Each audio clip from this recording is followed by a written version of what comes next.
업종별 브로슈어 시리즈 제조업 브로슈어 1편. 안녕하세요. 에드몬입니다. 이번 편에서는 업종별 브로슈어 시리즈 중 제조업 브로슈어에 대해 이야기해보겠습니다. 제조업 브로슈어를 이야기할 때 가장 먼저 짚고 넘어가야 할 질문이 하나 있습니다.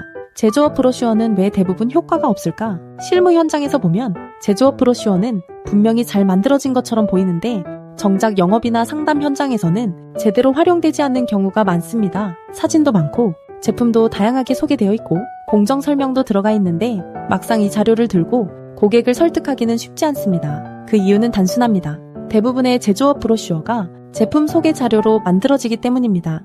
제조업 브로슈어를 보면 첫 페이지부터 우리는 이런 제품을 만듭니다로 시작하고 뒤이어 제품 사진과 사양, 규격이 쭉 나열되는 경우가 많습니다. 하지만 여기서 한번 생각해 볼 필요가 있습니다. 제조업 브로슈어를 보는 사람은 정말로 제품 목록을 보기 위해 이 자료를 펼칠까요? 실제로 제조업 브로슈어를 받아보는 대상은 일반 소비자가 아니라 대부분 비바이트 거래 관계자입니다. 구매 담당자, 기술 담당자, 기획 담당자, 혹은 해외 바이어인 경우도 많습니다. 이들은 단순히 제품이 무엇인지보다 훨씬 더 많은 것을 궁금해합니다.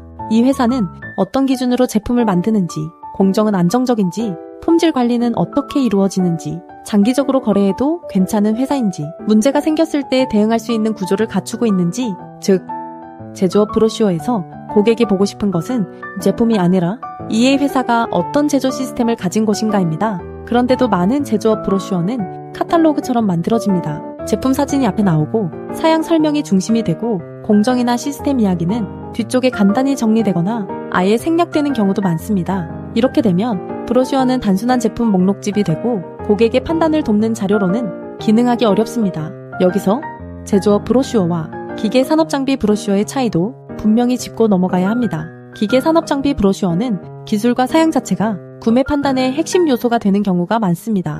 그래서 구조적으로도 사양, 구조, 성능 설명이 앞쪽에 배치되는 것이 자연스러운 경우가 많습니다. 하지만 제조업 브로슈어는 다릅니다. 제조업은 무엇을 파는가 보다 어떻게 만드는가가 신뢰의 기준이 되는 업종입니다.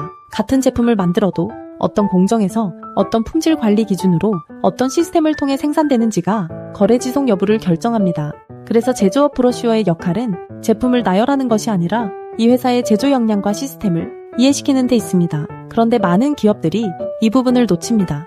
제품이 많으니까 보여줘야 할 것 같고 경쟁사도 이렇게 만들었고 일단 제품이 주인공이니까 이런 이유로 브로슈어의 중심이 제품 소개로 흘러가게 됩니다. 그 결과 제조업 브로슈어는 읽히지 않는 자료가 됩니다. 페이지를 넘기다 보면 제품 사진은 많은데 이 회사가 어떤 회사인지 정작 잘 남지 않습니다. 그래서 실무에서는 이런 말이 자주 나옵니다. 브로슈어는 있는데 이걸로 설명하기가 애매해요. 차라리 말로 설명하는 게 더 빠릅니다. 이건 브로슈어가 제 역할을 못하고 있다는 뜻입니다. 제조업 브로슈어는 설명을 대신해줘야 하는 자료입니다. 말로 해야 할 이야기를 구조적으로 정리해두고 상대가 스스로 이해해 가도록 돕는 역할을 해야 합니다. 그렇다면 제조업 브로슈어는 어디서부터 달라져야 할까요? 답은 분명합니다. 제조업 브로슈어는 제품 중심 사고에서 벗어나 시스템 중심 사고로 기획되어야 합니다. 우리는 어떤 공정을 가지고 있는지, 그 공정이 왜 신뢰할 수 있는지, 이 공정을 통해 고객은 어떤 안정성을 얻을 수 있는지 이 질문들이 브로슈어의 중심에 놓여야 합니다. 제품은 그 시스템의 결과물로 등장해야지 이야기의 출발점이 되어서는 안 됩니다. 이번 편에서는 제조업 브로슈어가 왜 제품 소개 중심으로 만들어지면 실패하는지, 그리고 제조업 브로슈어의 역할이 어디에 있어야 하는지를 개념적으로 정리해보았습니다. 다음 편에서는 이제 한 단계 더 들어가서 제조업 브로슈어의 구조를 어떻게 설계해야 하는지, 공정과 시스템을 어떤 순서로 보여줘야 하는지를 구체적으로 살펴보겠습니다. 제조업 브로슈어에서 무엇을 앞에 두고 무엇을 뒤로 보내야 하는지 페이지 흐름의 기준을 차근차근 정리해드리겠습니다. 지금까지 고객과 함께하는 에드몬이었습니다.